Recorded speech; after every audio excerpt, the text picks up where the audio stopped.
It is hard to believe that XCOM 2 is turning 10 years old. That alone is notable. Strategy games often age faster than action games. Interfaces becomes clunky, systems feels opaque, new players bounce off, and communities move on. XCOM 2 did not follow that pattern. Instead of fading, it hardened into something else. It became a reference point, a framework, a game that people still discuss, still modify, still argue about. Not because it's perfect, but because it supports obsession. This isn't essentially a review of XCOM 2. The quality of XCOM 2 has been litigated for a decade. This is a discussion about why it still exists in the present tense, about how its DLC reshaped it over time, about how its modding community quietly turned it into the longest running modern tactical platform we have, and about what it means that there is still no XCOM 3. To understand why XCOM 2 mattered, you have to understand where it comes from. The modern XCOM 2 revival began with XCOM Enemy Unknown, developed by Firaxis Games. That game reintroduced turn-based tactics to a mainstream audience by stripping complexity down to its emotional core. Soldiers, cover, percentages, permadeath. Enemy Unknown was about defense. You were reacting to a global threat. You were trying to hold the line. XCOM 2 flips that premise completely. Canonically, you lost. The aliens won the war. Advent controls Earth. XCOM is broken, scattered, and operating out of a ship called the Avenger. This single narrative decision does most of the work in defining XCOM 2's identity. You are no longer stabilizing the world. You are destabilizing it. You are not preparing for invasions. You are striking infrastructure, assassinating leadership, and running before enemy reinforcements arrive. That shift matters because it aligns narrative, mechanics, and pacing in a way few strategy games manage. Timers makes sense. Escalation makes sense. Loss feels expected rather than punitive. Failure becomes part of the fiction. From the start, XCOM 2 is designed to feel like a losing war that you might still turn. At launch in 2016, XCOM 2 was already a dense game. Tactical combat, a strategic world map, research, base management, soldier classes, and procedural mission generation all interlocked. But it was not static. Firaxis designed XCOM 2 with extensibility in mind. Mod hooks were present from day one. Systems were modular. Variables were exposed. The game was meant to be messed with. That design decision is easy to underestimate. It is also the reason XCOM 2 survived. Before we even talk about mods, it is important to understand how the official DLC reshaped the game over time. Not all at once, but in layers. The first wave of XCOM 2 DLC was relatively modest in scope. These packs are often dismissed as cosmetic, but they serve an important function in the game's long-term health. The Resistance Warrior Pack and Anarchy's Children are primarily customization focused. Armor pieces, helmets, face paints, pattern, and outfits that lean into the Resistance fantasy. On paper, these DLCs do nothing to the mechanics. In practice, they reinforce one of XCOM's most important invisible systems, player attachment. XCOM is a tactics game, but it is also a memory generator of sorts. Players remember names, loadouts, and deaths. Visual identity amplifies that. When soldiers look distinct, their stories stick. These DLCs also lower friction for repeat playthroughs. The more visual variety you have, the less each campaign feels like a reset. That matters in a game built built around restarting. They are not essential, but they contribute to longevity in a way that raw systems alone do not. The first DLC to meaningfully alter gameplay was XCOM 2 Alien Hunters. Alien Hunters introduces the Alien Rulers, 3 unique enemies that fundamentally disrupt the way XCOM combat normally works. Instead of acting once per turn, Alien Rulers react almost every time a player takes action. Move, they act. Shoot, they act. Reload, yes, they will act. This was controversial at launch and remains divisive today. For some players, Alien Rulers feels unfair. They punish experimentation. They can derail campaigns unexpectedly. That reaction is telling. Alien Rulers are not meant to be fair. They exist to shatter player assumptions about safety and tempo. XCOM 2 already thrives on uncertainty, but Alien Hunters takes that uncertainty and concentrates it into specific encounters. When a ruler appears, the rules change. Panic sets in. Long-term planning collapses into survival tactics. Whether you enjoy that or not depends on what you want from XCOM, but Alien Hunters undeniably expands the emotional range of the game. It creates stories that no standard mission can. It also foreshadows a design philosophy that War of the Chosen would later fully embrace. XCOM 2 Shen's Last Gift is a more traditional DLC, a narrative mission, unique location, a new unit type. The Spark is a mechanical soldier that does not panic, cannot take cover, and functions more like a mobile-heavy equipment than a human operative. It introduces a different relationship with risk. Sparks are durable, predictable, and expendable in a way flesh and blood soldiers are not. This DLC matters less for its story and more for what it represents. XCOM 2 exploring alternative unit identities. Not every squad member needs to fit the same emotional mold. Sparks are not universally loved. Some players find them awkward. Others build entire strategies around them. That split is healthy. It shows the game can support divergent playstyles without collapsing. If XCOM 2 had stopped with the earlier DLC, it would still be remembered fondly, but it would not be what it is today. Everything changes with XCOM 2 War of the Chosen. War of the Chosen is not an add-on, but rather an expansion. It is a recontextualization of the entire game. New enemy factions, new soldier classes, new strategic systems, new narrative pressure. The Chosen themselves are the most important addition. They are not bosses you defeat once. They are recurring antagonists that grow stronger, develop immunities, and interfere with your campaign over time. They also talk constantly. That matters more than it sounds. The Chosen turn XCOM 2 into a game with villains, not just obstacles. They remember you. They react to your actions. They feel personal. Beyond the Chosen, War of the Chosen adds hero classes that break traditional XCOM archetypes. The Reaper, Skirmisher, and Templar all bend the action economy in different ways. Used well, they feel powerful. Used poorly, they die like everyone else. The strategic layer also deepens. Soldier fatigue prevent overuse of elite squads. Bonds reward careful pairing but punish loss. Resistance orders add long-term planning considerations. Taken together, War of the Chosen does something rare. It makes the game harder without simply inflating numbers. Difficulty emerges from pressure, not math. For many players, War of the Chosen is the definitive XCOM 2. It is the version most people play today. It is also the version most mods target. Released later and only on PC, the XCOM 2 Tactical Legacy Pack is different in tone. It does not overhaul systems. Instead, it celebrates history. Legacy Ops are curated tactical scenarios that bridge the gap between Enemy Unknown and XCOM 2. Central Officer Bradford narrates. The missions are handcrafted. Difficulty ramps deliberately. This DLC is about remembrance, about acknowledging the arc of the franchise. It exists for players who care about continuity and challenge rather than sandbox freedom. It is optional, it is also revealing. Firaxis knew the audience that was still playing XCOM 2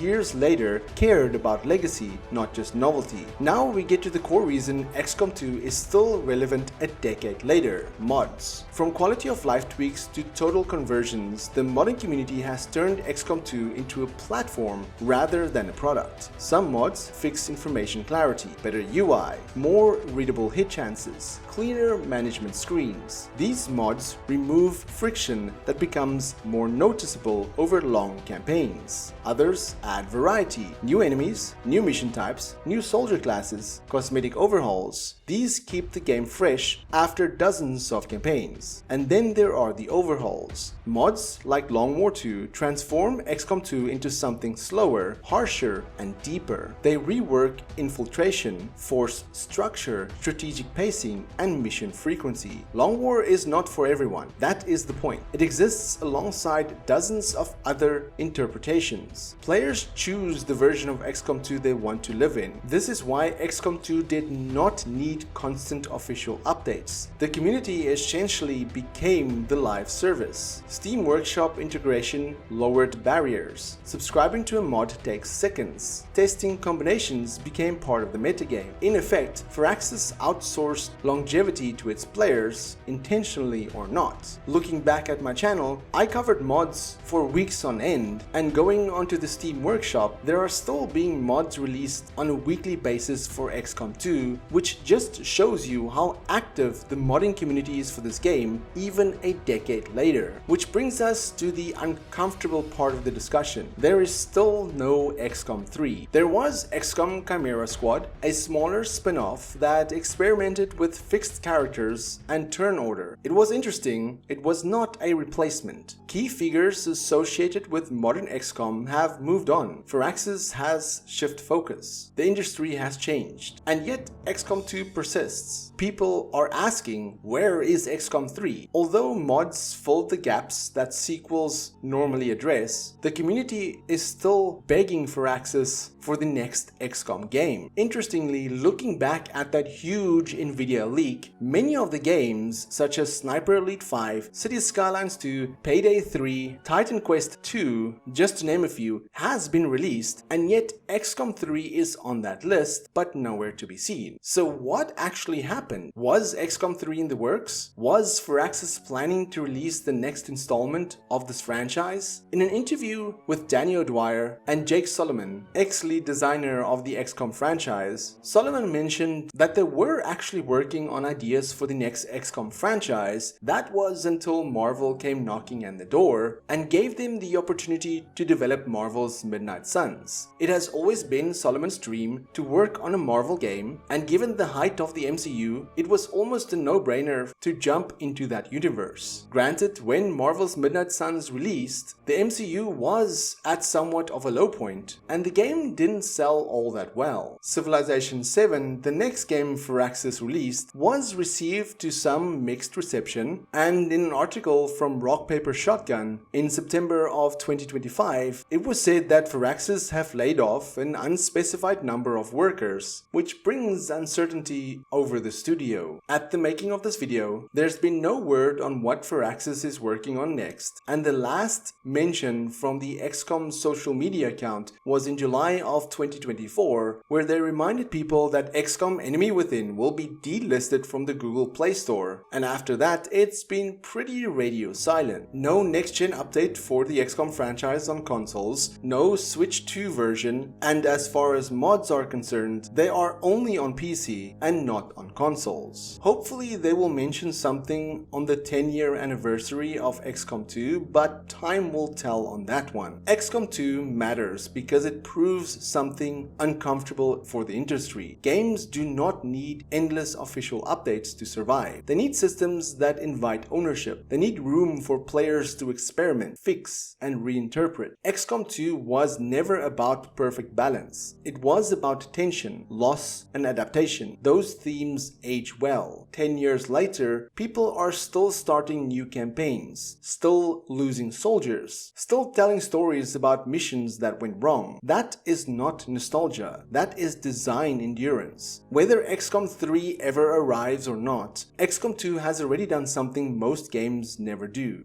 It outlived its moment and it survived.